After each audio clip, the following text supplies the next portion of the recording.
all love the first one, but the second movie sucked.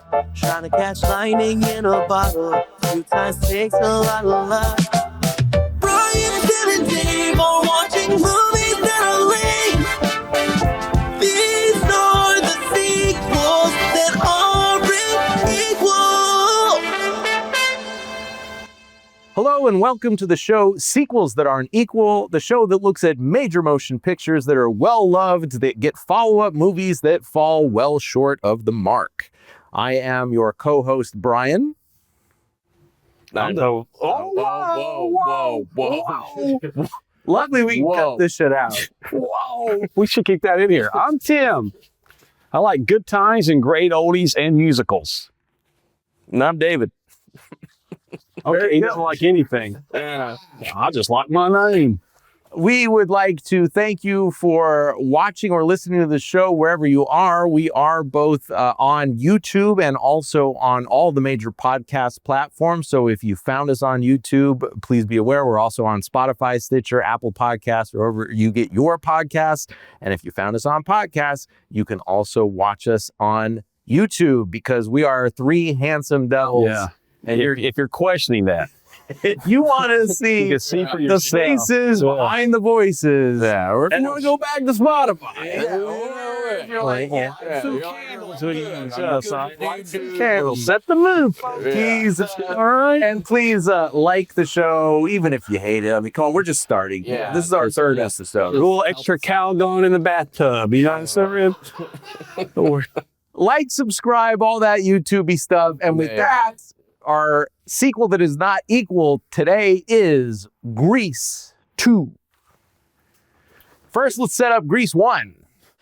So Grease, I'll start with Grease 1, 1978, directed by Randall Kleiser, written by Brant Woodward, Jim Jacobs, original music, played, theater, on theater, Broadway. It was playing first. Yeah. Came out in 71, I believe, on stage, and then 78 as a movie. Right, yeah. Yeah, and I mean, beloved. The songs, very catchy. They're bangers. Very solid. Yeah. And, of course, starring Olivia Newton-John, John Travolta. So well cast. Yes, yeah. I mean, those two are effervescent, if I may use the most pretentious word that comes to mind. But Olivia Newton-John was not aspiring. She had some kind of minor pop hits, and this, of course, launched her into superstardom. But she was already an established recording artist going into this film. And then, of course, John Travolta, this is, I think, came out the same year as Saturday Night Fever. No, yeah, I got banger year. Yeah, banner year. He's started, but when he started filming Grease, Saturday Night Fever hadn't come out yet. Oh, okay, got it. I think he had just wrapped filming the one. I think it was Carrie, Saturday Night Fever, Grease. Yeah. Right? So this is 2011 Colin Farrell, where he's got lots of irons in the fire, and then they just all hit.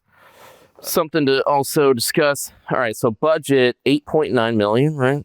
Which is kind of high for 78 because for a 78 musical.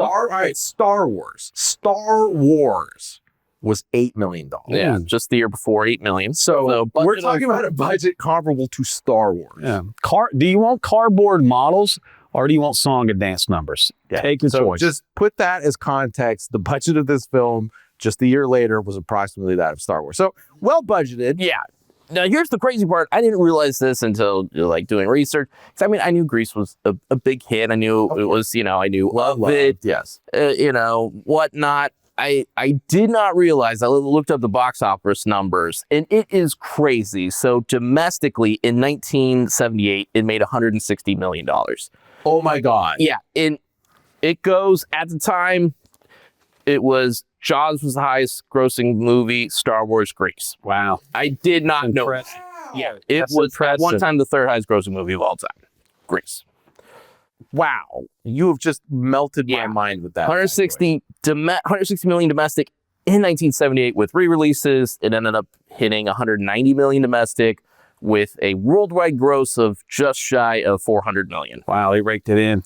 So really, that begs the question, why did it take them 4 years to do a follow-up? I mean, you launched Grease. It's the third highest grossing movie of all time. why isn't Grease 2 in theaters the next summer? Yeah, where are the action figures? Where's the Rydell on the bleachers? Yeah, Grease lightning that can fly. It's got wings. Yeah. Like, I would have bought a Grease lightning that could fly. I mean, come on. yeah. So that completely blew me away. Okay, all right. Yeah, there was talks of doing, I believe at 1.3 Grease sequels, and they had actually spoken Grease schools. You may. You may. There were 3 Grease schools in the works, and they did actually talk to John Travolta, Olivia Newton-John about doing another one. Now you're talking about for this movie, right? Yeah, like after Grease, they brought them in and said, had a talk, and then that went away. What's it going to take to grease you up again? Yeah. And so I guess that for whatever reason that didn't work out. And I guess they had other, like I said, like 3 lined up of, we'll do until Grease 2, Son of Grease, derailed that plan. And derail it did. It does. Well, I know Paramount at the time was, big on sequels, in 82. So they not only had Wrath of Grease Khan. 2, Wrath of Khan, which is great. One of the greatest sequels of all time. So that will not be on this show because that is a sequel that was far surpassing its original. And they also popped out Friday the 13th Part 3 that year. And I believe there's one more, but for some reason it escapes my mind what other sequel they had. But they had 4 sequels, I think, in the bag in 1982. So it sounds like just today, where it's just, that was a hit. Let's hit them out. Let's milk them dry. IPs, baby. milk that IP. We'll kill them if we have to. They were ahead of the curve of milking that IP. Oh, yeah. They were on top of it. Paramount was. And you liked it the first time? Still took them 4 years to get to Grease. Well, you got song and dance numbers. You got choreography. Well, there's a lot that goes into a musical. Yeah, because don't they have had to to overnight. start from scratch, right? Yeah. I mean, because at least with the first one, it was existing. here we go. Yeah. Just translate that from the stage to the screen, and this. Now, what do you do? So, do either of you guys really have a particular relationship to Grease 1? I mean, it's fine. It's catchy. I don't really remember where I was the first time I saw it. It's just kind of always been in the pop culture stew for me that I couldn't even point to the time I sat down and watched it for the first time.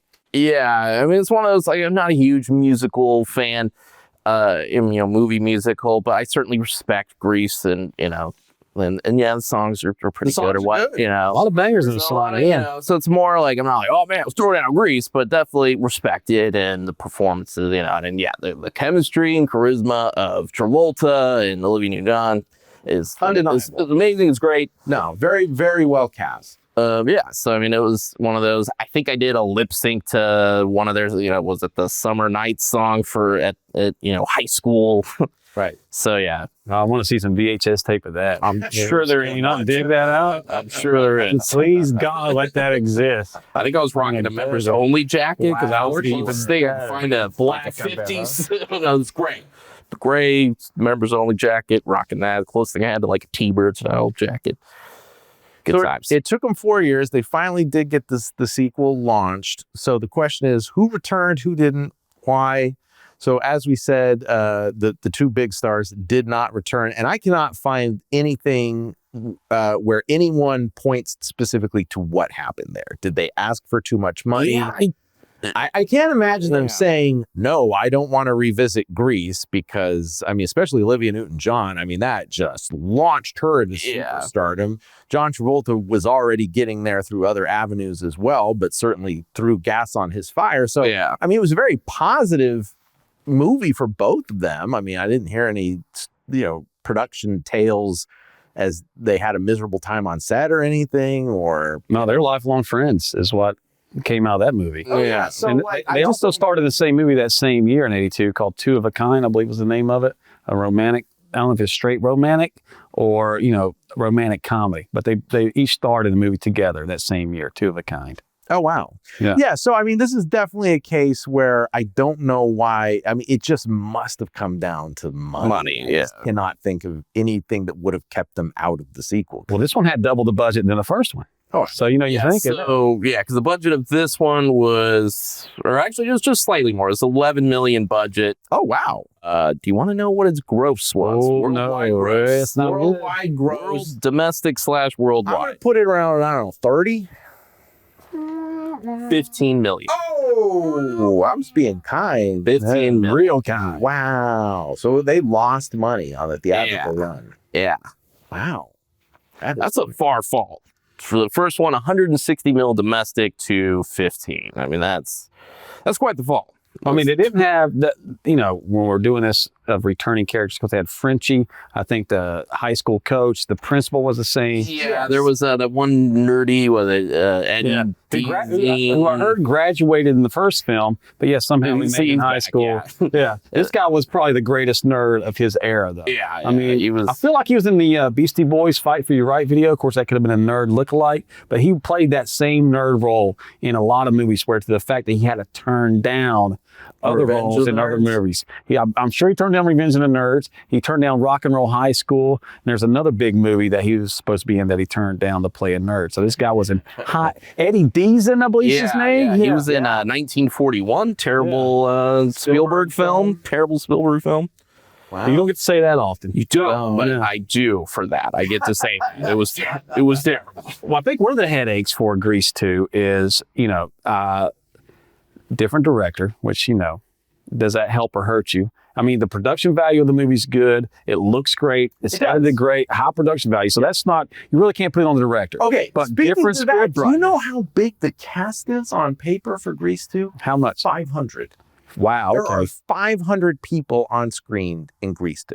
So, it's not, which I'm shocked that the budget was as low as it was. Yeah. So talk about money well spent, because it doesn't feel cheap.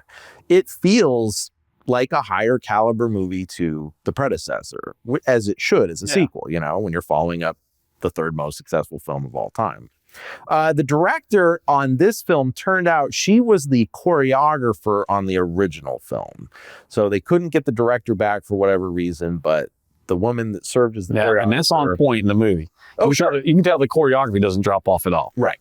Yes. The bowling alley scene, back to school scene. Yes. I mean, that looked great. Those two, I think, you just hit the two best moments of this film. And yes, the choreography was on point. The music was decent for those two. And the songwriter from the first one passed away before this one was made. Okay, because I couldn't find out why they didn't bring back the same song people, because that was someone else where I'm like, why didn't you just park a dump truck full of money in front of their house and just make them do it? So the original composer died. All right. I mean, there's not a song in this one that even comes close to, probably the big five from the first one, Oh, no. Yeah. It goes way down in the barrel from, you've got a couple that are okay.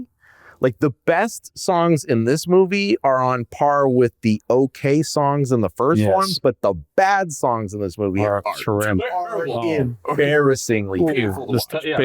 Especially the solo from Rex Manning, what's his name? Maxwell Caldwell? Yes. I think his most memorable role of his career is Rex Manning in Empire Records. And, he's a song and dance man in that one also. But his solo scene where, that's for some reason. The charade. Oh, yeah. That doesn't do him any favors. Oh, my God. Because compared to Michelle Pfeiffer's solo scene, Slow Rider, that's the thing about the songs in Grease 2 compared to Grease 1. I mean, there's the sexual undertones, in the film, but these are way more obvious in Grease 2 than they are in 1. I agree. Grease 1 is winking at you. This is in your face. Punching you in the eye. They're in the bowling alley, and they have a song called We're going to score tonight. Yeah, we're going to score tonight in the bowling alley. Yes. Yeah, and I mean, if you just listen to those, my aunt is a big fan of Grease, and that's how I became familiar with the film, because she's like one of those ladies that always dressed in the poodle skirt. She loved 50s music, 50s Wait, she cars. did this in the 1980s? No, in the 80s. She had a 57, my Uncle Richard and Aunt Ruby, they had a 57 Chevrolet, beautiful convertible. They had that car forever. Yeah. She always wore the poodle skirts, the lace socks, She lived that life. So she was really big into Grease.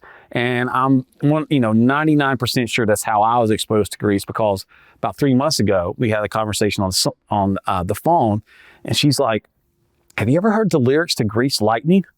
And I was like, yeah, I've heard the lyrics. She goes, I think it's really dirty. This is like 3 months ago. She's finally coming around to this. So I get on YouTube and I watch Grease Lightning. And I'm like, oh my God. Yeah. They played this on daytime television. Yes. Oh no, Grease is a horny movie. Oh yeah, by a mile. And I think a lot of people don't appreciate that, even though there's that whole subplot of the chick getting pregnant and then she's not pregnant. I mean, Yeah. even though that's a whole subplot in it, the sex is definitely in Grease. And then in Grease 2, they just yeah. up to where they just have a whole song called Skin and Reproduction. Yeah. It's just like, this song is about Can we talk about some of the lines in that flower pollination song? Is it that time of the show? let's get to it. That's the third. That's the third. Stay tuned. You're going to love it. Yeah, don't let the kids listen. Or can we talk about the two leads? Oh, yeah, let's talk. Oh, yeah. Let's talk about the two leads. Let's talk about One of the all-time greats is one of the leads right here. One of the all-time greats. So it's weird. Yeah. So originally, you got the Travolta, Olivia Newton-John chemistry, amazing. This, both good look. That guy, handsome man. Man. He's Rex very Manning. handsome man. Does not have the charm, charisma of a Travolta, though. But handsome man. And then Michelle Pfeiffer, beautiful, love her. But they didn't have the chemistry. There was and I guess they didn't get along. No, they did not. And They didn't get along well. yeah, so, People that didn't get along on set, I thought the on-screen chemistry was pretty solid, though. You know, it wasn't Olivia Newton-John and John Travolta, yes. but you got to look.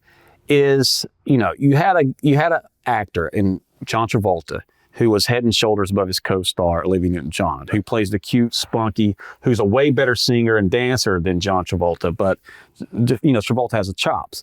He was the bad guy, she was the good girl. Then in the next one, you got Michelle Pfeiffer, who, when you agree, is probably one of the best at her jobs, through the 80s and 90s. She's kind of got like this newcomer, new start guy, good looking, he's probably more of a song and dance man than he is an actor. So you kind of got like two people in two separate occasions kind of carrying the other one, but the chemistry is just so good between Olivia Newton-John and Travolta that it just outweighs the chemistry that Pfeiffer and Caldwell had, I think, is the issue with these two movies. Well, yeah, I mean, they certainly had no chemistry, and I'm sorry, but for a musical, neither one of them had the chops to carry. Yeah. I mean, Michelle Pfeiffer is okay, but I mean, not for the lead of a musical. I think Pfeiffer hits a home run in this. I think she's probably the only shining thing in this movie is when Michelle she's Pfeiffer. acting, Yeah. she's amazing. She's not a bad song and dance girl. Did she sing the song in Grease too? Slow Rider, which is the sexual undertones of If Slow you Rider. listen to the songs though that she sings, you can hear that she's like double tracked. Oh, yeah. Okay, there's There's some. They put another woman singing with her, under her, to bolster her. Okay. Because she's okay. But okay isn't good enough if you're making a musical. Following, one of the highest grossing films of all time. So, I was a little surprised that, because Michelle, I mean, obviously a huge name now, but this was like her first, I want to say film. I think she had done I believe some it was TV. she had done some TV, like Fantasy Island kind of stuff. This is before Scarface, where I think she probably Really after, it was the next year. So it's kind of, I mean, she's She great. wrote this part off of an audition. Yeah, She had to and that's for it. Yeah, so I mean, I mean, she's Michelle great Pfeiffer as an walks actor. into the room, you're going to pay attention to what she's going to do. Oh, sure. Yeah. Yeah, I mean, like, let's see if I can find like some of the other people they had talked to be in it. Like they had talked to like Pat Benatar. Not the only pop star that was the role originally going to go to Jennifer Beals. Yeah, so she's going to play one of the side parts. Yeah. It Flashdance instead, smart move. Which coincidentally, she didn't do any of her own dancing in Flashdance, so it's kind of weird that she's going to be in Grease 2, where it involved a lot of song and dance. So I don't know, it's kind of odd. Andy Gibb of the Bee Gees was supposed to be the male One of the lead. tracks from the first Grease movies, right? I didn't know that. Yeah, I think he wrote one of the songs in that movie. Okay. I could be wrong. Let's go back and One of the other, fact check in comments. one of the other actors who had auditioned was Tom Cruise. Okay, so yeah, Tom Cruise auditioned not for the male lead, but for the Was it the Shooter McGavin or the other Shooter one? McGavin. Shooter It was McGavin, yes. Adrian Zmed. Okay, yeah. What's the kid's name? The leader of the T-Birds. Johnny Nogarelli. Yeah. So Johnny Nogarelli, Tom Cruise auditions for that role. You know how old he is at the time? Though 16. Wow. But I mean, I get it. It's a high school movie, but they're like, no. We want to cast 30-year-olds. Yeah. Which is it was a common theme between both Greases, where the students and the teachers are the same age, all 30. And Pfeiffer was 24. You knew how old she was. Yeah, she was in her early pushing mid-20s. And what's odd, you're talking about people who were, who wanted to, who you thought were going to be in the film. I mean, one of the greatest pop stars at the time, Deborah Harry from Blondie, was the number one pick to play Sandy, not Sandy, but whatever, what I'm talking about. Stephanie, right? She's turned it down because she thought she was too old. I'm like, what, are you kidding me? You're a perfect age. You were 30. She was 30. She's like 35 or whatever. They're exactly. So I don't know. I mean, is it a different movie with Deborah Harry in it? I mean, that's a great question to ask. I mean, Deborah Harry is a good actress. She's not Michelle Pfeiffer. Michelle Pfeiffer is an excellent actress, and she is really good in this. When Michelle Pfeiffer is on screen, she definitely has that it factor. I mean, she is a star. Like, you could tell, even reviews at the time were like, this movie is kind of bad, but keep an eye out for this Michelle Pfeiffer person. She's going places. And she really turns it on in that Women of the Seasons in the school talent show. She turns it on in that scene right there. You see why Michelle Pfeiffer's who she is today. Oh, absolutely. So, I mean, I see why they cast her. She's beautiful, but and very, very talented. It's just the singing is so bad. And then the guy, I'm sorry, but that charade song. I think he kind of got I mean, it feels like they screwed him over. It's just like the mix on that song was just way off to me. I had a hard time figuring out what he's saying. I didn't know what he's saying until you said it was charade. Yeah. To me, I was like, man, what's this guy really saying in this song? So, I mean, that was straight trash right there. That's the worst song in the whole movie. It's the guy's solo part was the part you want to shop around to get other parts. And I don't know if you guys caught this. It was very strange. I don't know if they had trouble that day that they were filming it. So it's a musical, right? The characters are supposed to sing in the movie. Yeah. If you watch Charade, for the first half of it, he's walking around looking dejected. His lips aren't moving. He's not singing the song. Uh-oh. And then in the second half, he's singing the song. So I'm like watching it. I'm very weird. I'm like weirded out going, no, this isn't like background music. This is a musical. This character is supposed to be singing. And then like halfway through the song, he actually starts singing it on screen. So I don't know why that was filmed with half of him not singing. It was our choice. I mean, it was a brain down scene. I mean, and the song sucks. I mean, even if the guy was song. an amazing singer, it was a terrible song. Believe it or not, out of all three films we reviewed so far, this is the one I really didn't have an issue watching. I'm not a big musical fan, but for some reason is it as bad as people say it is? Is there anybody re-watching Grease 2 and saying this is probably not the shitstorm we thought it was? Okay, here's my hot take on Grease 2. If you pull out the music and set that aside for a second, it's actually a fine movie. Like the movie mechanics of it, the plot mechanics of it, even the casting, if we're not talking singing, is all fine, on par with Grease 1.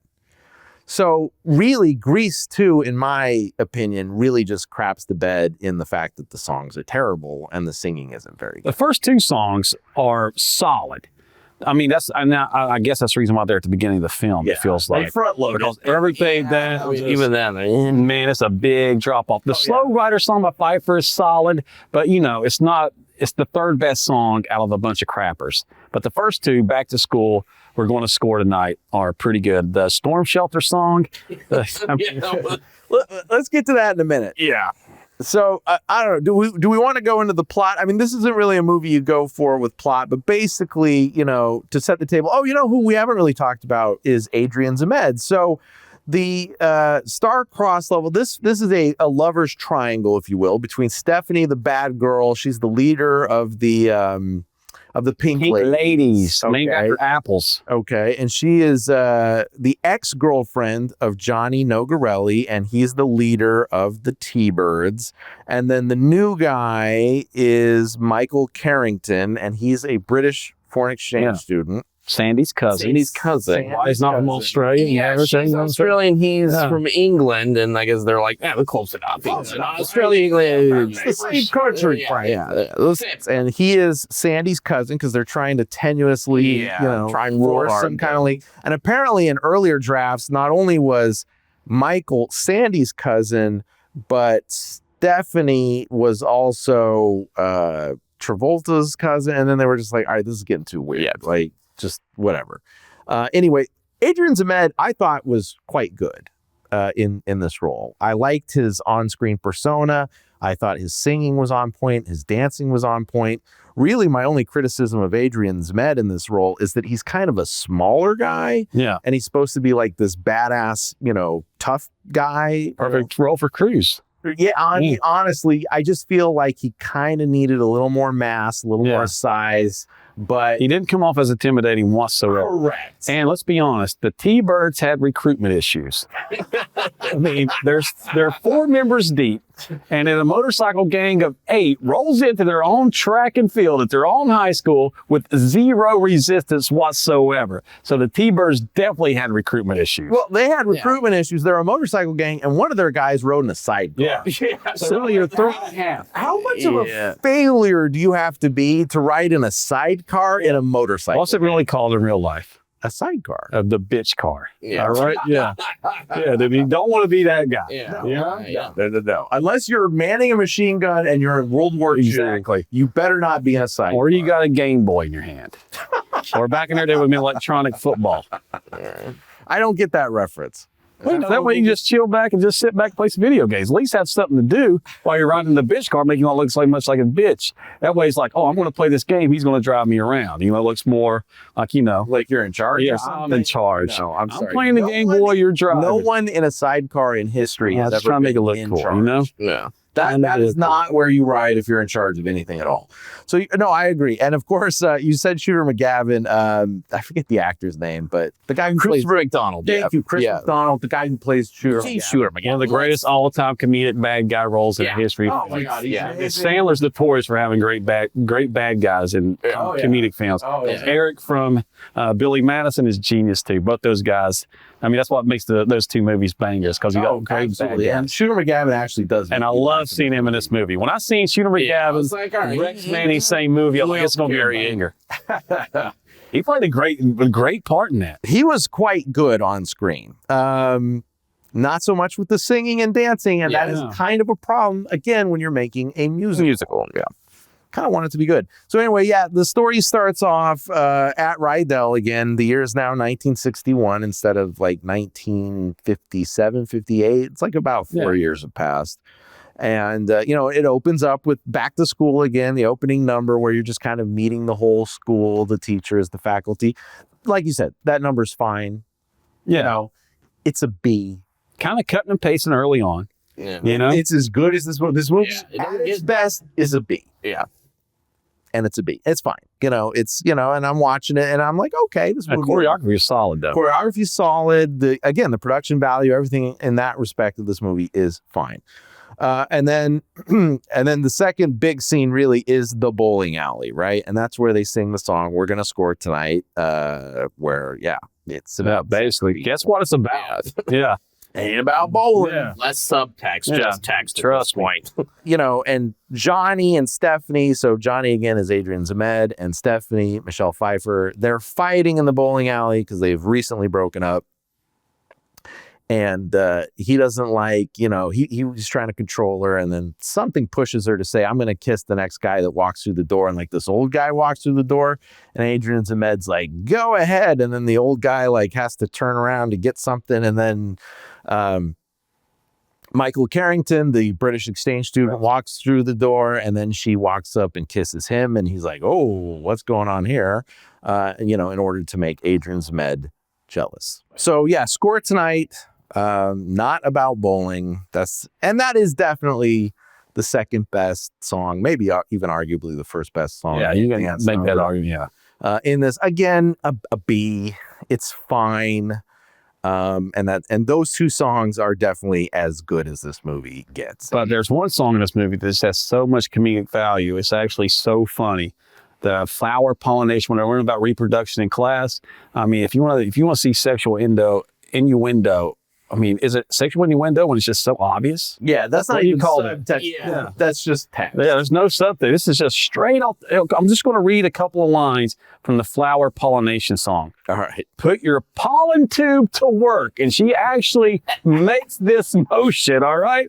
And she goes, and then the girls sing again, make my Steinman go to work. So, it's like, then they talk about the pistol, and this one guy goes, "I got your pistol right here," you know.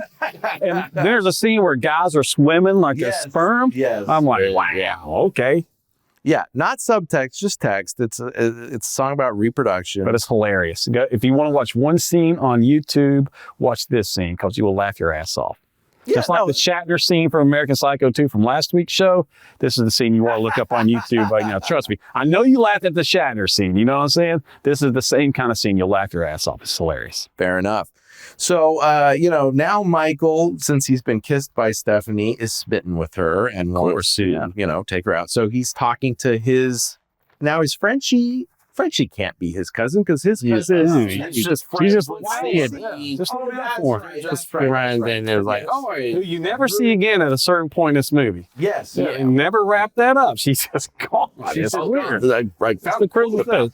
So when the movie started, they started shooting before the script was even done. That was right. The script was not yet finished. And they just kind of then like halfway through the script, halfway through the film, they just stopped. They're like, well, I don't think we need you anymore. So that she just disappears. Right. Now, is she matriculated? Yeah, she is. She's a high school student, even though she was going to school 4 years previous. Yeah, no, she failed beauty school. That was it. And she goes to chemistry to learn how to make something for something with that's it with the hair, and she was able to go to beauty school. Yeah. She's a beauty school dropout. Now she's back in high school. That's it. Even though she would be in movie life 22 years old or so at this point. Yes, and so that's right. She would have been friends with Sandy, so she's helping out Michael, Sandy's cousin. And Michael tells her, I have a crush on Stephanie. And she's like, well, you can't because she's a pink lady, and pink ladies only go with Thunderbirds. And in order to be a Thunderbird, you have to ride a motorcycle. So Michael goes in 80s fashion, buys a motorcycle, and montages himself into becoming a amazing motorcycle rider within one. Yeah, he goes from a novice to Evel Knievel in a matter of nothing. Of course, there's deleted scenes, speaking of Frenchie, from this movie, where it's kind of like Frenchie teaching him, like a Mr. Miyagi, how to be cool, American style. She gives him the leather pants and the leather jacket, telling him he's got to wear the goggles. I don't know if she teaches him how to ride a motorcycle or not, it's not covered, but, Frenchie did have a whole deleted scene where she makes Michael, American cool. Oh, okay. Yeah, so that was in the original, that was shot. Got it. Well, in this one, there's just a montage of him riding a bike around in a circle around a tree, and he builds that own bike, right? He built a bike like Iron Man's it. Tony Stark's it, dude. Even custom paints it. He's hero wheelies and jumping, no problem. Yeah. And so now he's like, okay, I'm a motorcycle rider. That's what Stephanie wants. So where does the little first kind of showdown happen? It's not outside the bowling alley. I swear. It's at the Oh, it is the bowling alley. Yeah, right. It's like outside the bowling alley. It's not the same scene. Oh, no. It's not the same scene. scene. Back to the we bowling. come back because I was getting confused too. I'm like, no, it's not after score tonight. Yeah, so they're back at the bowling alley, everyone except Michael the Brit. And they come out, and this is when we get introduced to the Cycle Lords, they are called. They are the rival motorcycle gang. Well, they entered the track and field with zero resistance at a public high school. Guys who aren't in high school, by the way, because the rat-faced guy was in the original Grease. He's another legacy character. Oh, yeah. Okay. And so, these guys are in their early to mid-20s and picking on high school kids. Yeah. Let's make that clear. Yeah. So, the T-Birds and the Cycle Lords are kind of like... Cycle Lords. They're kind of like, getting ready to rumble there. And Miyagi-Do versus Cobra Kai kind of vibes. Yeah. And all of a sudden, a mysterious character who we will refer to as Cool Rider shows up. And here's what I don't understand. It says, it defeats the enemy gang and disappears into the night. So I just watched this movie. It seems like he just defeated the gang by jumping over a car. And when he had won a good solid kick, You know, While he was driving. Yeah, he shows up street hawk style, Yeah. you know, just he's street hawk. he is street hawk. I know this probably predates it, or maybe the street hawk saw this movie and were like, that's a show. Or the Charlie Sheen movie where he plays the alien murder. What's the name of that movie, Biz? I know. Oh, everybody doesn't talk about that. Shreef? Oh, something like that. Yeah. Oh man, it's going to kill me, There's a dude. Charlie Sheen movie where If nobody's ever seen that movie. That's that's an underrated movie. She's in a lot of underrated movies. Man at Work. You know, his brother is in Repo Man, and then Charlie Sheen's in like Terminal Velocity, which is an underrated early 90s action film. All right. Okay. Just some recommendations. Has nothing to do with Grease 2. Just The Wraith. The Wraith is what it's called. The Wraith. Yes. So, yeah. You want to see a motorcycle movie, see that. So this guy shows up like the Wraith. And really, I just recall he jumps over like a police car and then the Easy. I don't think easy on the police car. Was it a police car? No, it was just a car. He like, they're, I guess, just like, whoa, and then they're just like, we're out of here. Yeah, I mean, Does a this little guy- loop and gets on a car. And, Advanced. yeah. No, I know. It's really weird. They are a motorcycle gang, and they just saw a guy drive up onto a car, and they're just like, this is too much for us, guys. We're out. And so We got to regroup. we have to regroup. So It's just that we didn't want any resistance whatsoever. We can't handle it. we can handle a man driving on top of a car that's not even our car or related You to just us, learned 3 days ago. that he just learned how to do in a montage that we just saw. So anyway, of course, Stephanie sees this, and she immediately becomes smitten Real smitten. with the Mm-hmm. Cool Rider and sings "Who's That Guy?" And Michael drives off before he has a chance to reveal himself, because he was gonna, his plan, I'm sure, was to ride up, take off his helmet. Hey, Stephanie, I know I'm cool. I'm cool, but before he could reveal himself, the gangs got into a fight. Then the gangs are now united in their hatred against Cool Rider, aka Street Hawk. And so he has decided at this point to maintain his secret identity. And then this whole movie becomes like a secret identity movie, which I was not expecting from Grease 2. Yeah, I was like, is he gonna fight crime now? And Yeah, exactly. That's why I'm calling him Street Hawk. yeah, I was very confused. In a way, he is fighting crime. He takes on the Cycle Lords. Yeah. The next big musical number is the one that we want to keep talking about. It's Let's Do It for Our Country. Yes, this happens in an official. He says in the movie, this is an official fallout shelter. That's right, where one of the T-Birds, Louis DiMucci, attempts to trick his sweetheart, Karen, into losing her virginity to him. They go into a fallout shelter, and then he has his friends make noises outside the door as if they're nuclear bombs. Yeah, to make her think they're getting locked in. Yeah, so you got to lose your virginity for the world blows up. Yeah. We talk about Russians have attacked. We're at nuclear war. this is like the ultimate gaslighting when you think Oh, no, this is ultimate toxic masculinity. Let me take advantage of you in a fallout shelter. No means yes. Gotta repopulate the world. I mean, really, it's hard. I mean, think about it. The poor girl, he's telling her, oops, that the world's over. She's like, yeah, but what will my mom think of me if we have sex? And he's basically, They're dead. Mom's dead. Yeah, they're dead. Yeah, she's toast. So, The Russians have killed her. The Russies. you might as well have sex with me because, we're Adam and Eve at this point. Yeah. And that's, do it for our country. Yeah. Patriotic. And then, of course, at some point, she hears, or she goes outside to open the door and see how bad the destruction is. And the guys are at the door and falls in. She's like, oh, you tricked me. Oh, day rape. You almost day rape.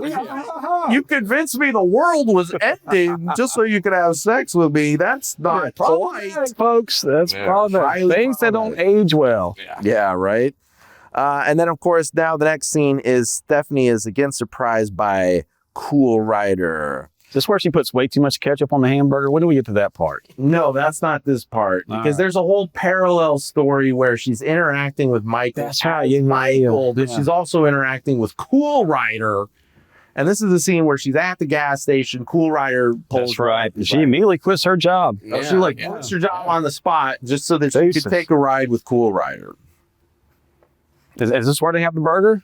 What No. do they have in the burger? Because she puts, I want to talk about, I don't care how good a girl looks, whether she's like Michelle Pfeiffer or not, it's a no for me. Red flag when you put that much ketchup on your burger. Okay. Got it. Okay. So next thing I'm sorry. So they go on, This is disturbing, they folks. go on the bike ride. He's about to reveal his identity. Stephanie, I'm really Michael, but the T-Birds show up and he, goes off writing because, they don't want him hanging around their girl. Stephanie's a pink lady and this, Johnny come lately can't hang out with Do you her. think he's questioning the fact that she's putting way too much ketchup on that hamburger?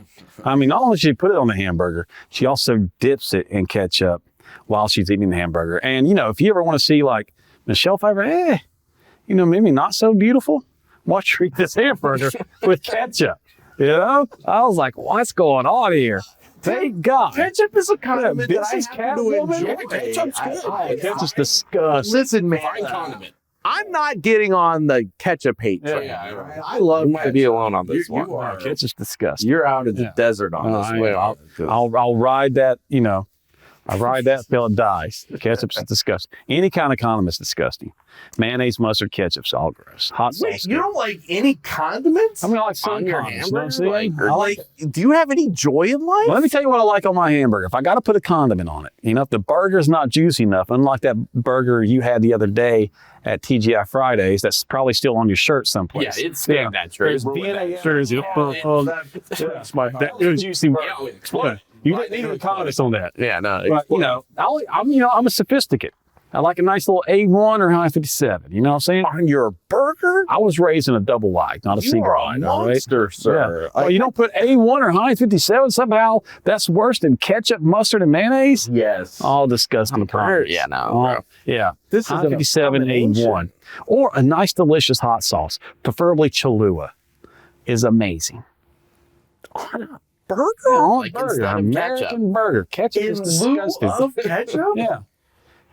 Ketchup's disgusting. It doesn't taste well at all. I am so Think about it, all right? Oh, I've thought about Next it. time, maybe dip a fry in some Cholula. Maybe dip a fry into some A1 or 157. Then come back and talk to me about the importance of ketchup in the American diet.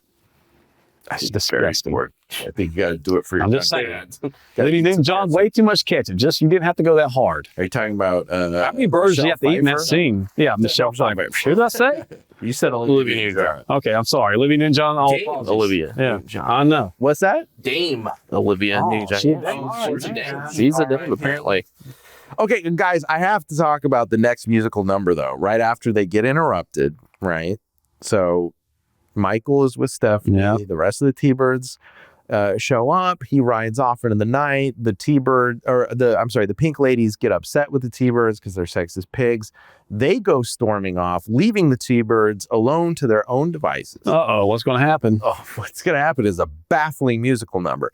So a subplot of this film that we haven't talked about, which for some reason is important to everybody in this movie, it's a musical find. Yeah, talent show. It's a talent The show. talent show. It's a musical find Which the T-Birds meld in their performance, by the way. at the end. Yeah. But their practice of their song Prowlin', it's called, is baffling. So, all right, so the pink ladies storm off in a huff, right? Because they're being sexist pigs. And so I think it's probably Johnny, but one of them turns to the others. He's like, guys, I'm going to take us to a place where I know we can get laid. And I'm like, okay, obviously they're going to go to a brothel. We're going to get a song about a brothel. And where does he take them? The grocery store. I have been to Publix many times. Yeah. I can tell you, it is not a place where you are guaranteed to get laid. Yeah, but Target. Target. I'm telling you what, Target between the hours of 4 and 8:30. Great. Better than Hinge, better than any dating app. Go to Target app. All right? Go to Target. Hang out there. Take not your pervy. standards. Yeah. Don't even lower them. Just turn them off. Push around the cart, put some things in it to make it look like you're there doing something, to be totally pervy. Target 4 to 8:30, whether it's Eastern, Central, Pacific, or Mountain Time. Whatever that time is in your area, that's the best time to go. I am never going to try that out. Yeah. You guys have married me. I'm just saying, a single man, Target, 4 to 8:30 is prime time. Okay, well, then the gentlemen of the T-Birds are way ahead of you on that one because their song Prowlin' is about They're how pioneers. you go to a grocery store and you prowl. So there you go. Men ahead of time, right? Okay, so now we're going to get to this burger scene that you're harping so much about. So anyway, during all this, we've had many interactions with Michael in his Michael form, not Cool Rider form, with Stephanie, with the T-Birds. He's now running the side hustle where he's doing everybody's homework for money. That's how he bought his bike. Stephanie is failing her English class. Michael's from England, so English, it's like his first language. It's an English joke.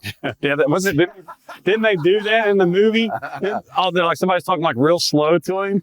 He's like, "I'm from England." Yeah. I think they did that joke. It was great. So anyway, so he's like, "Hey, I'll help you with your homework, obviously, because if your classmate looks like Michelle Pfeiffer, you're gonna help her with her homework."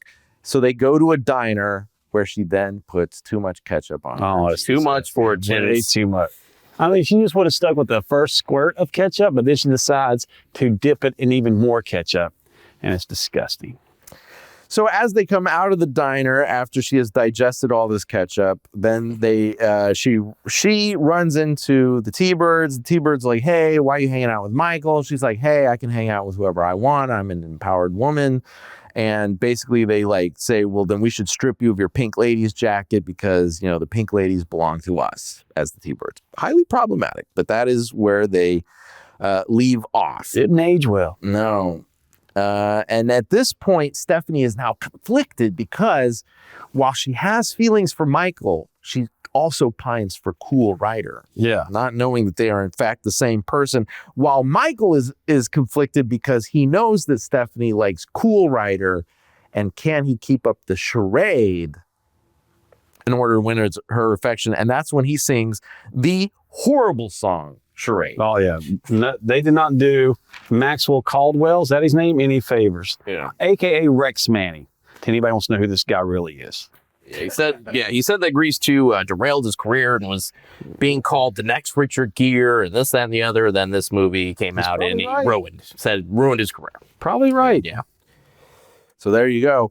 Now we go on to the next scene. Really, it's the talent show. The T-Birds cheat by, there's this band of, doo-wop singers that are actually really they killed it. Yeah. And so they tie them up in the shower and turn the water on. Mr. Sandman, that's what they're practicing to, get the competition out of the way so that they can then sing their song Prowling to the whole school. Which they nailed in the audition. Because, I mean, that was horrible. And then, but all of a sudden, when they're doing musical numbers in the actual movie, they're unstoppable. You notice that? Like we're going to score tonight and, do it for your country. They're killing it. Right. But then all of a sudden in this school audition for the talent show, they're just mailing it in. The T-Birds have some effort issues, I think. Recruitment and auditioning. They need to definitely work on. You want to attract more members, you fix those two issues, you might be 8 to 12 deep already. Well, obviously they have recruitment issues. They have a man in a sidecar. We see like Sean Astin. Is this Sean Astin? He really does. Sean Astin that old? He really does. And then at that point, Cool Rider shows up again, and he and Stephanie like talk, and then the T-Birds come out. And they're like, "Hey, we're going to get you, Cool Rider, because we told you to stop talking to Stephanie." Yeah. And so he rides to Dead Man's Curve, and it looks like he rides off and falls down Dead Man's Curve and dies. Everyone assumes he's dead, although we don't see him fall.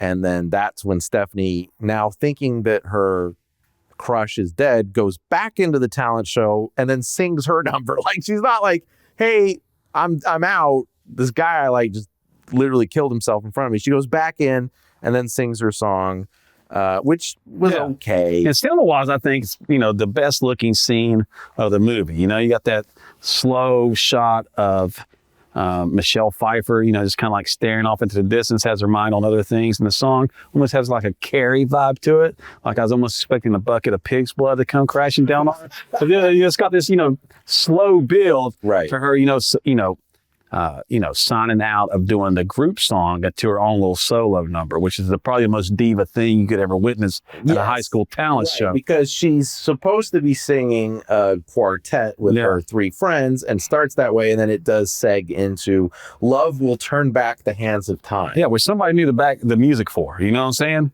This impromptu song that wasn't planned. And somebody had the music for it already. That's the magic of movies. The magic of movie. Well, musicals are allowed to follow a different. Okay. I can vibe with that. Musicals are allowed to break the laws of time and space. I'm not a musical man, so I don't know the rules. I've maybe seen like 2 all the way through Rocky Horror Picture and Repo the Opera. It's probably the only 2 musicals. From front to Oklahoma or Paint Your Wagon. Wow. All right. Not Singing in the Rain. No, sir. No, sir. So at the end of the talent show, Stephanie is crowned the queen of the luau, which is going to happen in a moment, and Adrian Zmed is crowned the king. Cut to the luau. The luau scene is okay. Now the energy certainly rises, production value a little rises. They sing Rockahula Luau, and then these cycle lords show up, crash the party, and they crash the party with zero resistance. Yeah, no one's on lookout. No one's on lookout. Is the sheriff of American Psycho 2 the same? I was about to say, does no one just call the police on me? We got a motorcycle gang in this town? Yeah. Is that what the cops saying? I didn't know. So yeah, they're riding around, causing havoc. Like it's Daytona Bike Week. And then all of a sudden, like the set parts and Cool Rider is there, poised on his cycle, ready to pounce. Looking like a badass. So guys, again, the implications of that shot is he goes to the luau in his full Cool Rider getup, goes to this spot where he knows he can make a cool entrance, and he sits there. Waits. For hours. This scene starts in the daylight, and the gang attacks in the night. So he was there for 2 like a hog, man. You got to have patience. Yeah, so he's wait for your prey. They're waiting. I'm going to make a grand entrance any minute now. And then the motorcycle gang shows up, and again, it's so funny because it just says, and he defeats the motorcycle gang. Again, he defeats them by, this is really funny. So he defeats them by jumping over the swimming pool, Evel Knievel style. And then they try to follow him, and they land in the pool. But if you notice, at that point, they evaporate. Like, they are never seen again. They are never referred to again. They just went into the pool and then straight into oblivion. Yeah, they're at the bottom of the pool, man. Just and I'm just like, coolness. Watching this going, is no one going to there's not going to be a scene of them climbing out of the pool and shaking their fist and sulking. No, there's just, they fall into the pool. They are never mentioned again. Better these guys die. And people are just like, you have defeated them. And they're guys in their early to mid 20s picking on high school kids. Let's be honest. They deserve to die. Did they die? Is that what we're going with? It's a better movie if they do. Fine. And then of course, Adrian Zmed is like angry. Hey man, it's you. But then you also just saved all our lives by killing the rival gang. So I guess we're cool. And then he pulls off the helmet. Hey, I'm really the British guy. And they're like, you're cool, bro. And so they give him a T-Bird jacket. They jump him into the gang. And then the next song is We'll Be Together, which is, again, a fine song to end it with. And that's Grease 2. Yeah. Grease 2, I think it needs a second look by anybody out there. But here's the thing about Grease 2 and a big problem it had on its release. It was released in early summer, June, which if you live in Florida, you read early summer, June, you're like, no, that's April. But anyway, they released it early June. And the other sequel that Paramount had that year was Airplane 2. But so it goes again. Here's what Grease 2 opens up against. Another Paramount film, Star Trek The Wrath of Khan. Okay. You're going to lose that. Yeah. It was the greatest Picard, Shatner Star Trek ever. Okay. Then you got, Rocky 3. You're going against Rocky 3. You know, it's Rocky 1 and 2, then there's Rocky 3 and 4. Anybody's going to take 3 and 4 over 1 and 2. All right. So you're talking like the real Rocky. Rocky 3 comes out. And then you got Poltergeist, which a lot of people put in their horror movie top 10. You know what I'm saying? Yeah, you got who? Spielberg and Tobe Hooper. Yes. Come together to make, one of the better horror films. Nelson. And then, you got one of the greatest single IPs to ever come out in the history of cinema, you have E.T. the Extraterrestrial. That's the 4 movies it went up against upon its release. So Oh my God. the schedule did not do these two any favors. You see that lineup in the theaters? What I mean, that's probably one of the greatest summers of all time going into I didn't realize 4 hardcore bangers right there.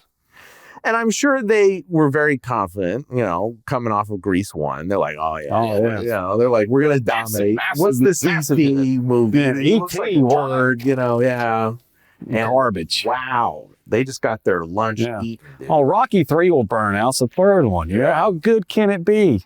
Yeah. Wow. So that's great. Now, one character that didn't really come up in the plot because she's not really central to the plot, but to me, the standout character of this movie was Dolores. Do you guys remember Dolores? Yeah, Dolores. I was real confused. Is she a freshman? Like, she looked real young. Oh, yeah, that was weird. Yeah, there was. I thought she's a kid. Is she actually in the class? She's a kid. I had a hard time. I What thought she is was supposed happening to be here? like- What is her age? Isn't she like someone's little sister that tags along? That was the energy I got. Like, she's not in high school. Her dating the sidecar guy. Yeah, because then she like leaves with him. So, Right. There's a big age difference right there, I think. Maybe supposed to be a freshman, maybe, but they're senior. She must be a freshman. I forgot that she is with Samwise in the end. She's quite funny. Hilarious. Charming. And that was actually Pamela Adlon, who's like, a comedian and was in like Louie. And had that spinoff that. Also, she says something else that's problematic. Rocky Road career, lady. Yeah, no. She's had a fine career. Oh, you know who she is? She's the voice of Bobby on King of the Hill. Oh, okay.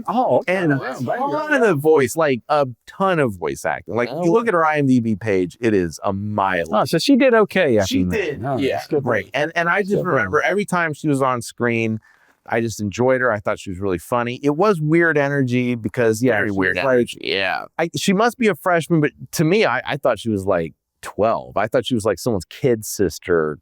Yeah, that's the vibe I got. Because he was like kind of joking, flirting with her, but like not really flirting with her, just joke flirting with her like you would not let's back down. Let's run it as one would in the 80s before the age of Me Too. Yeah. And wrongly. Yeah. And that was her first role. And I thought she was quite funny. Oh, she killed it in it. She did a great job. Oh, and then you know why she disappeared like halfway through it, though? Because she's like in those scenes and then at the very end, and then she's not in like a huge chunk of it. I guess she got in a car accident. Oh, okay. Like, on her way to set one day. And knocked her out of production for a few weeks. So they kind of wrote her out, which is fine because, I mean, I really didn't miss her. Plot-wise, she really kind of doesn't serve the plot. She just made an impression on me because she was actually quite fun and charming, and I was like, oh, that's a good character. It wasn't as jarring as Frenchie, who also just that is true. Frenchie, especially being a character that you expect to see more from. Yeah, the first 30 minutes of the movie, she's like in 3 times. Then that's it. I mean, you don't see it again. They were making the movie and they were just like, we don't need Frenchie, right? And they just didn't call her back. Just didn't put her on the call sheet. They're like, well, we're good, Frenchie. So that is Grease 2. What are our final thoughts on it? Is it a worthy film? Would you recommend it to anybody? I do have something that I thought of while I was watching this movie. Maybe hot take, I don't know. I was watching it, and so Michelle Pfeiffer has this develops this romance for this masked hero, and then conflicted feelings of this one guy and this masked hero. And I can't help but wonder if Tim Burton watched Grease 2 before casting for Catwoman for Batman Begins and was like, yes, Michelle Pfeiffer from Grease 2, that's Catwoman. Wow. All right. That's what I thought. Hot take. I mean, there's about 10 years between those films. Okay. I mean, maybe. Did Grease 2 bring us Michelle Pfeiffer as Catwoman? I think you're right. I mean, we would have to ask Tim. I mean, she looks like a cat, though. She's like that Anya Taylor-Joy. They look like cats. She has feline energy. Gina Gershon, Anya Taylor-Joy, Michelle Pfeiffer, they look like felines. Yeah. If actually they made actual cats and had to cast real human beings to play those parts, those would probably be your three female leads in the film. Probably a better cat movie than the movie Cats. So yeah, I watched the YouTube video on where people are saying that's going to be the next cult hit. Like 15 years from now, Cat's going to be a big cult hit. I think people are going to enjoy watching it to come. As far as Grease 2, I mean, it's not good enough to love, and it's not bad enough to hate watch. Of all the movies we've covered so far, it's arguably the best. Oh, without a doubt. Like if the music had just been better, the movie would have been fine. Mediocre. It's just a mediocre movie. It's definitely not lacking production-wise as Caddyshack 2 and American Psycho 2. Correct. Yeah, no, it was, well made. It's just kind of boring. The execution and the timing. There's juggernauts it was going against. But how would we have done it different? Anybody got any takes on that? Would anybody done anything different to make? I know they wanted this to be, Paramount had plans for this to be a home run. There's like, how can we miss with Grease 2? And they already had Grease 3 and Grease 4 in motion. And Grease 3 was going to be set in the late 60s during the flower, generation of the hippies, probably have a Woodstock vibe to it. So I mean, they thought this was going to be a home run. I mean, they were licking their chops like, oh, we got Grease IP for years. No, that's true. And they could have revisited all the, musical movements, because I mean, if you think about it, Grease was 58, in the movie universe. Yeah. So they would have been 27 the year of Woodstock. Right. So I'm sure it would have been a different. No, but I'm saying you could have followed them now as older hippies. I don't know. Yeah. What would I have done differently? Look, like I said before, the plot of Grease 2 is fine. It's just better casting. Sorry, Michelle. Excellent actress, but just not strong enough to carry a musical.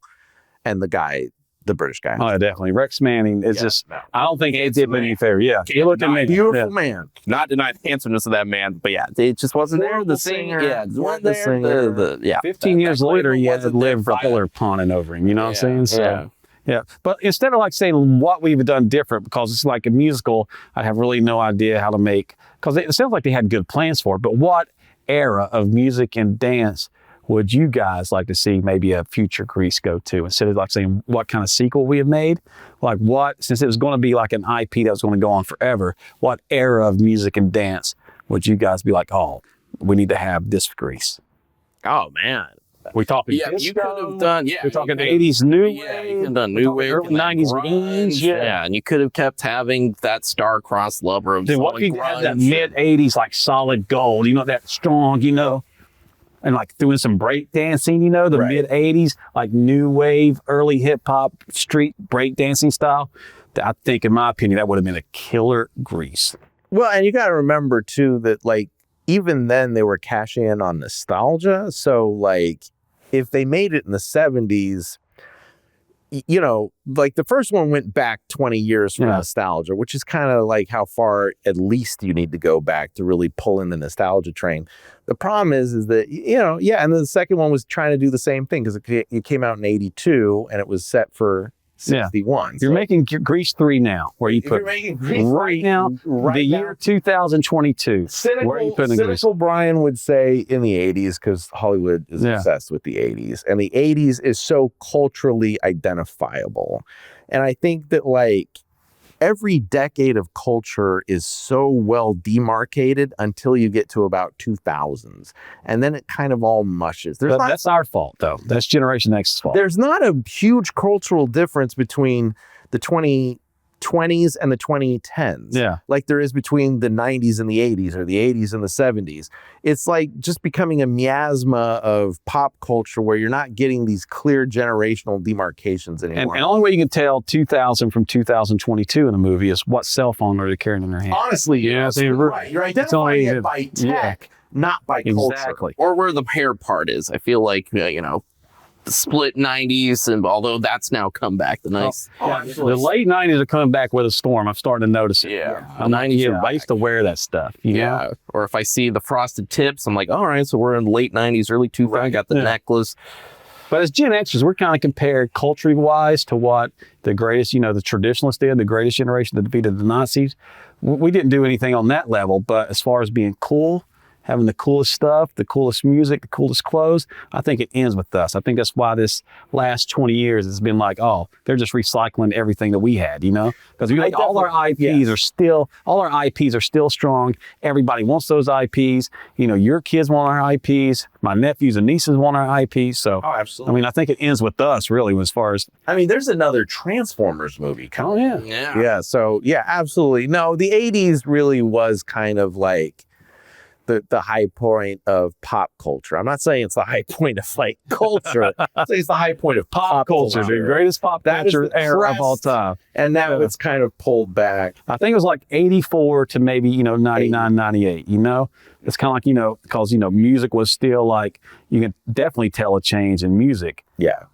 From 85 to late 90s. Oh, now, yeah. I hear like a song nowadays, I'm like, ooh, like it's all sort of sound the same. Oh, absolutely. Yeah. Yeah. Like that might be the old guy yelling at the clouds thing, but seems like pop country and mumble hip hop is just kind of like this. I feel like it's the same song over and over in my head. Advanced in like 10 years. So I apologize to young kids. I could be old man yelling at the clouds. So don't, let's be too.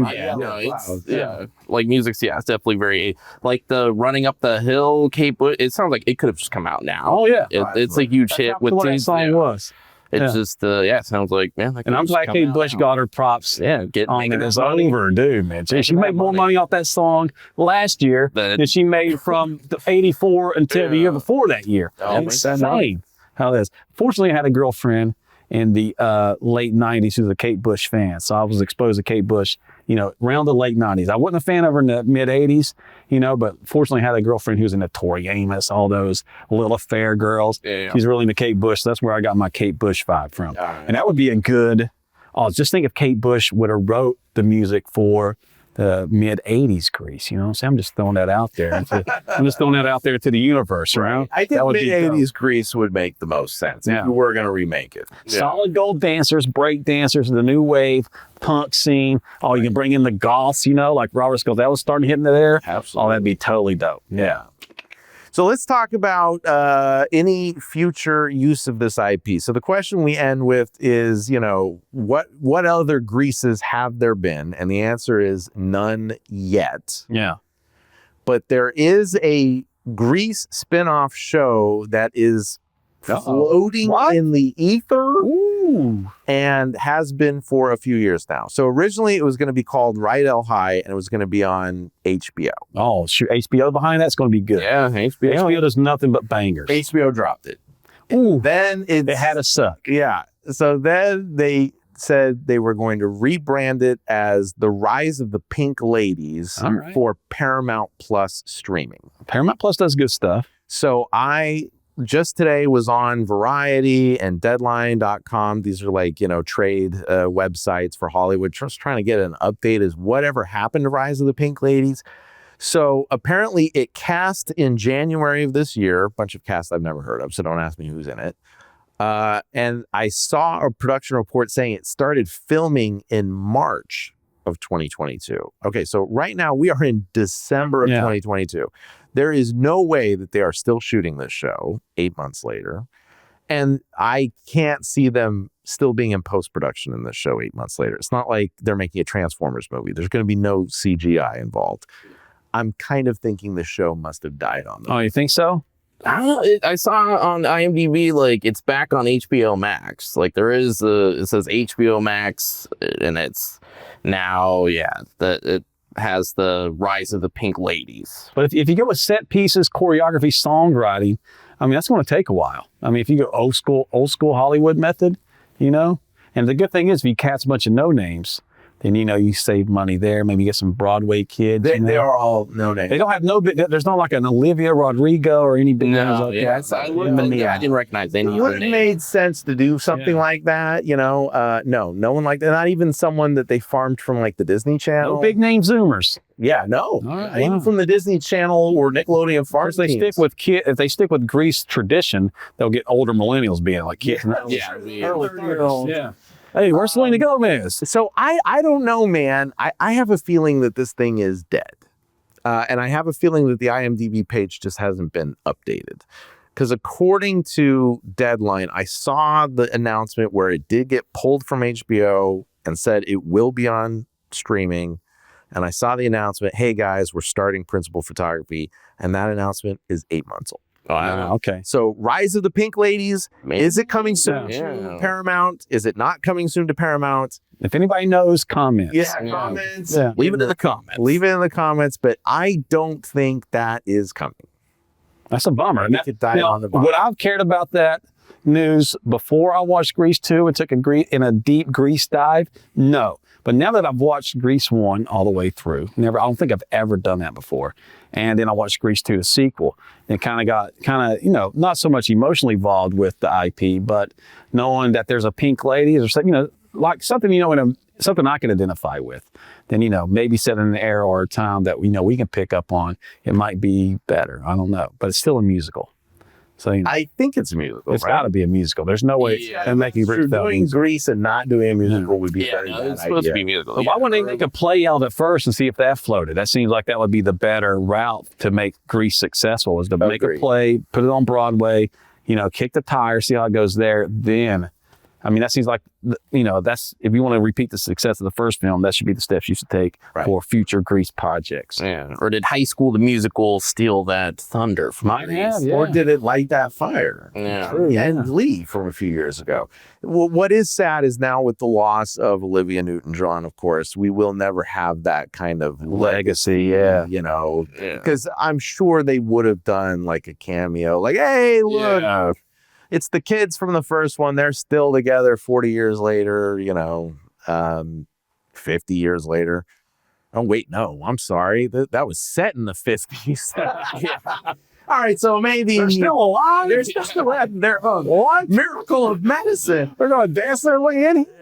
So yeah, I don't know, but yeah, obviously it would have been great to somehow incorporate. I don't know what year the Pink Ladies is supposed to be set in. I know very little about it. It's very it's not little. about Atlas, There's like say a that. poster on the IMDb that says HBO, Yeah. and that's on the IMDb, and then there's a couple like notices on like Variety saying, "Hey, this thing's going into production." That's like all I can find. Yeah, I will always trust HBO. They didn't let me down with House of Dragons, killer show. Anybody who hates on House of Dragons and you're a GOT fan, that's blasphemous. Yes, And I did not think I would like White Lotus. haven't seen it yet. Oh, it is amazing. I went in there watching the first episode like, this is not going to be good. And I was like, oh my God, it's good. And I haven't watched the second one, even though it has the queen herself, who should have been Wednesday Addams at some point in her career. I don't know how Hollywood missed that, but Aubrey Plaza, they say she's killing it. And Wednesday Addams. Seems like she was playing Wednesday Addams in her life. So it's weird that she never really their lives. Yeah. Wow, you're right. She would have been an excellent Wednesday Addams. So anyway, all right. Well, I think that's all we've got. Thank you so much for watching the show. Thank you for watching sequels that aren't equal or listening to us on podcasts. Please join us next week for a brand new episode. See ya. Do it for America. Thank you. These are the sequels that aren't